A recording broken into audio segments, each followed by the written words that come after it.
Muito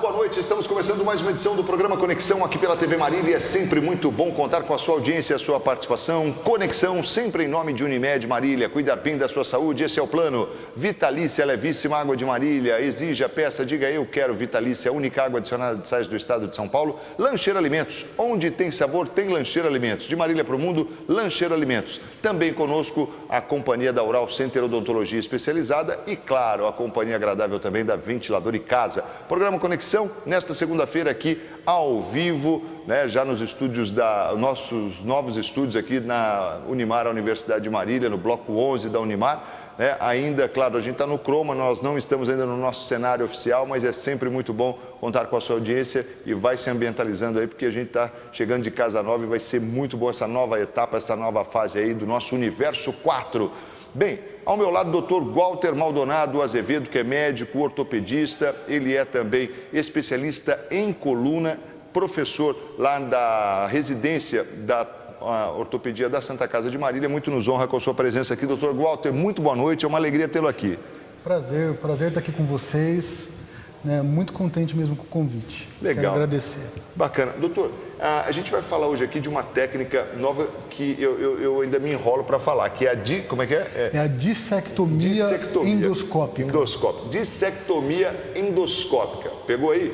Pois é, o nome é complicado, né? Mas ela vem para facilitar e a gente vai falar por que daqui a pouco. Mas está tudo muito relacionado à questão da coluna e, em especial, à questão da hérnia de disco. Queria que você definisse para o nosso telespectador o que é essa hérnia de disco, a famosa. Hérnia de disco é uma consequência de uma doença chamada doença degenerativa discal. A doença degenerativa discal, hoje em dia, ela tem uma causa multifatorial, ou seja, várias coisas podem causar hérnia de disco, e ela tem uma... Atualmente ela não tem idade. Eu trato o paciente mais novo que eu trato atualmente tem 16 anos de idade. Quer dizer, praticamente todas as idades. Que coisa. Cada vez aparecem pacientes mais jovens para a gente tratar. A hérnia de disco, essa degeneração do disco, ela causa uma diminuição do espaço que fica entre as vértebras da coluna, tendo consequência um abaulamento do disco, ou seja, aquele disco estufa, falando no português mais popular, e ele vai para cima do nervo. Quando acontece essa compressão desse nervo, o paciente pode ter dor nas costas, na perna ou em ambos. Pode doer a perna, as costas... Ou ambos. Doutor, agora é interessante porque tem algum... Você falou 16 anos, isso tem alguma conotação genética, então? A gente fala que é multifatorial, a gente vê que tem um componente genético grande, tem um componente traumático, ou seja, o paciente que teve um trauma, o paciente... A gente sabe que o paciente que fuma tem uma tendência maior a ter hérnia de disco, o paciente que trabalha com vibração, o cara que trabalha com máquinas pesadas e etc. Mas assim, é muito comum o paciente relacionar a hérnia de disco ao trabalho dele. E eu vejo assim... Eu tenho um paciente que é bancário, é uma vida inteira de trabalho em escritório e que tem às vezes 4, 5 discos com problema degenerativo. Quer dizer, então, é multifatorial, fica difícil de... Fica difícil da gente determinar Cada a causa. um vai ter uma história mesmo. Aliás, na minoria das vezes eu consigo determinar a causa exata da hérnia de disco do meu paciente. E como é que a gente levanta a suspeita de uma hérnia de disco precoce? É possível ou realmente ela só é detectada quando já tem a dor? Basicamente, o sinal de alerta é dor. No nosso corpo, quando a gente tem dor, é o corpo avisando para a gente que alguma coisa não está bem.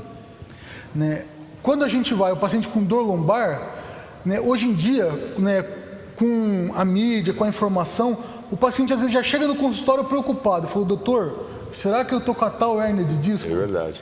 Algumas vezes sim, algumas vezes não. Mas é um diagnóstico cada vez mais frequente. Ô doutor, e como é que a gente chega no diagnóstico? Quer dizer, ele é clínico, existem alguns exames, como é que você fecha um diagnóstico de hérnia? Quando o paciente vem, eu colho uma história detalhada, eu gosto de ver bem as características da dor que ele tem, né? E esse é um primeiro momento, e o que o paciente me conta já me ajuda em 80% na fase do diagnóstico. Depois a gente vai fazer exame físico, e eu gosto de fazer como os antigos, como meu pai fazia, como o Dr. Hilário, né, como os médicos tradicionais sempre fizeram. Eu faço um exame físico completo. Nesse exame físico, os outros 15, 20% eu já consigo determinar com bastante precisão o tipo de dor e se é ou não hérnia de disco. O próximo passo é a gente pedir alguns exames complementares para confirmar esse diagnóstico. Na verdade, ele acaba só confirmando, porque você já tem uma suspeita muito forte, né? Não, já... Né, Muitas vezes já está até com... A gente que é especialista na área, eu costumo falar para o paciente, falo assim, né, com toda a humildade, eu quero te falar que o que está acontecendo com você provavelmente é isso, é esse diagnóstico, né, e vamos fazer o exame para confirmar e para ver o grau que isso está, para ver né, o quanto está grave ou não, né, ou ao contrário. Doutor, há algumas atitudes e ações nossas no dia a dia, algumas agressões que nós proporcionamos na nossa coluna, pode repercutir nessa? Com certeza, né? A gente, como nós conversamos no começo, a gente tem cada vez pacientes mais jovens com problemas discais. Isso está em estudo no mundo inteiro. Talvez seja a patologia de coluna mais estudada no mundo inteiro. Então, assim, provavelmente tem alguma coisa que a gente tem consumido que tem favorecido a estragar esses discos. E isso está bastante em estudo. Algumas atitudes, elas claramente machucam o disco. Ou seja, quando a gente faz flexão, que é o ato de dobrar o corpo para frente, a gente está, né, entre aspas, espremendo esse disco e favorecendo o aparecimento das hérnias.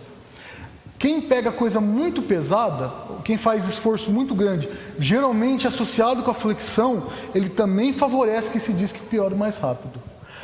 Outro paciente que tem uma tendência maior a degenerar o disco é o paciente fumante. A gente percebe que o paciente fumante ele tende a ter uma doença degenerativa mais grave e pior. É mais uma agressão do tabaco, né? A gente já tem tantas, né? Tabaco não tem jeito. Não é verdade? Que coisa, né? Até no disco ele vai ter sua interferência. Porque ele atrapalha a circulação. E nosso corpo, tudo é circulação. É verdade. Né? Atrapalha a circulação, vai causar um problema. Ô, doutor, então assim, é claro que esse tipo, por exemplo, a questão da flexão, de você dobrar e tal, tudo vai, é claro, da predisposição do indivíduo para isso também, né? De isso pode ser mais rápido ou mais lento.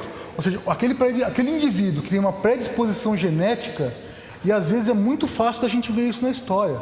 Ele fala, doutor, eu acho que eu estou com hérnia de disco. Por quê? Porque o meu pai tem hérnia de disco, o meu tio, irmão do meu pai, apareceu uma hérnia de disco, e eu estou com a mesma dor dele. Entendeu? Então, ou seja, assim, tem algumas pessoas que têm uma tendência genética à degeneração discal. Isso é uma das causas também da hérnia de disco. Tem uma hérnia de disco, existe uma classificação mais importante, menos importante, principalmente com relação na posição que ela ocupa na coluna? Na posição que ela ocupa, não. Ela pode ter hérnia de disco em qualquer região. A gente tem disco da primeira vértebra aqui, C1, que fica abaixo do crânio, que apoia a cabeça, até a última vértebra lá, que é L5-S1, né, que é lá no sacro, lá na bacia. Qualquer disco da coluna ele pode ter degeneração. As classificações que existem são quanto à morfologia da hérnia, o tipo de compressão, ou seja, quanto que essa hérnia comprime uma raiz, que seria a classificação de Bogduk, né, que eu acho que não vai complicar, não teria por que a gente entrar nesse momento. Né? Tem classificação quanto à degeneração, nessas classificações usa a ressonância magnética para classificar, que seria a classificação de Perfman, né? E essas classificações elas servem para a gente tentar prever um prognóstico da doença e o prognóstico da compressão dos nervos. Quer dizer, o que altera é a situação dela ali em si, não a localização. A localização, assim, do ponto de vista de tratamento, pode mudar. Ou seja, uma hérnia cervical, ela tem um tratamento que é diferente de uma hérnia na coluna torácica, que é diferente de uma hérnia na coluna lombar. Mas assim, não que tenha uma classificação especial para cada uma delas. Mas existem aquelas também que acabam sendo mais frequentes, né? Tem sim. As hérnias mais frequentes, né, ou seja, que é o dia a dia do meu consultório, são as hérnias que ficam entre a quarta e a quinta vértebra lombar. e a quinta vértebra lombar e a primeira vértebra sacral, que é o que a gente vê no exame lá, L4, L5, L5, S1. E na coluna cervical, a mais frequente é C5, C6. Essa região são regiões onde, nos estudos de biomecânica, mostram que são regiões sobrecarregadas da coluna. É isso que eu ia falar, tem alguma explicação para isso? Os estudos biomecânicos mostram que essas regiões, elas têm uma carga, elas sofrem uma carga excessiva, um excesso de movimento e de carga, e que predispõe ao aparecimento de hérnias. Até por exemplo, algumas vezes a atividade física, o exercício de forma inadequada também, você pode prejudicar. Com certeza. Exercício, eu sempre falo para os meus pacientes, a chave para a gente ter uma coluna saudável é o exercício físico. O exercício físico é fundamental, porém, ele tem que ser feito com inteligência. Ou seja, para a gente que não deseja ser um fisiculturista, alguém que vive do corpo, um lutador, alguém que precisa ter uma massa muscular grande, eu acho que a gente tem que tomar certos cuidados com alguns exercícios de musculação. Por isso que eu oriento meus pacientes, procurem mesmo um profissional de educação física, um fisioterapeuta ou um médico que entende dessa área, para ele te orientar o que você pode e o que você não pode fazer ou não deve fazer para manter a sua coluna saudável. Mas exercício é muito importante. O importante a gente tem que usar ele a favor, doutor? Exatamente, não contra, Não sobrecarregar mais a coluna, e sim a gente fortalecer e alongar essa coluna para que ela possa sustentar o nosso corpo, o nosso trabalho, o nosso dia a dia. Eu estou aqui só pedir para a minha produção ver aí para a gente com relação ao tempo, se eu já posso entrar aí no tema da questão do tratamento, ou se eu vou para o break e volto depois. Tá. Então vou ter que dosar aqui, tranquilo. Vamos começar aqui com a seguinte questão, doutor. Uma vez definido que é a hérnia de disco, como é que você começa a pensar em tratamento, Porque todo mundo tem medo da tal da faca, Eu sempre falo no meu paciente, cirurgia é o último caso. O último caso. Cirurgia é quando todos os outros recursos se falharam. Findaram, Então, assim, a maioria, a gente tem que ter uma coisa na cabeça. Às vezes o paciente, quando fala assim, o senhor tem hérnia de disco, é quase como o diagnóstico de uma doença maligna. Mas se a gente for ver, de cada 100 pacientes com hérnia de disco, 80 a 85% desses pacientes evoluem bem e nunca precisam de cirurgia.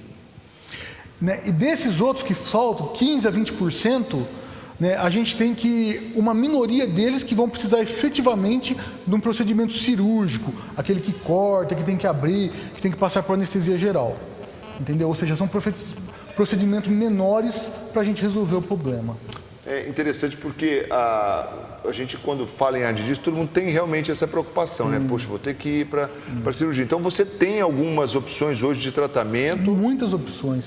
O paciente no meu consultório ele já deve estar até acostumado, que eu sempre pego uma folha de papel e desenho uma escadinha para ele. Aí eu falo, doutor, o que você está desenhando? Ele fala assim, tratamento é como se fosse uma escada.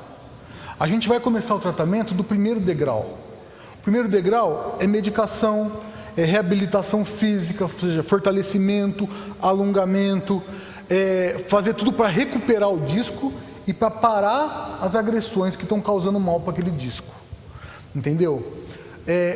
Cada vez que a gente sobe um degrau dessa escada, a gente aumenta a complexidade e o custo desse tratamento. Ou seja, no segundo degrau estão os bloqueios epidurais, os bloqueios de raízes. Deixa eu cortar o senhor nesse ponto, doutor, e a gente volta para falar já no próximo bloco. Ótimo, estamos à disposição. A gente está falando de tratamento da hérnia de disco aqui no programa Conexão. Rapidinho a gente volta, daqui a pouco a gente vai falar dessa novidade na cirurgia também. Vale a pena você conferir o programa Conexão de hoje com o doutor Walter Maldonado Azevedo, médico ortopedista, que está conosco aqui no Conexão. Rapidinho, intervalo, a gente volta sempre em nome de Unimed Marília. Cuidar bem da sua saúde, este é o plano. Vitalícia, levíssima água de Marília, exija, peça, diga eu quero Vitalícia, única água adicionada de sais do estado de São Paulo. Lancheiro Alimentos, de Marília para o mundo, Lancheiro Alimentos, onde tem sabor, tem Lancheiro Alimentos. Olha, no lanche, na salada, naquela costelinha com molho barbecue, também tem Lancheiro Alimentos. Também a Oral Center Odontologia, especializado do meu amigo Dr. Wilson Kleinschmidt. E claro, a companhia agradável também da Ventilador e Casa, na República 1574.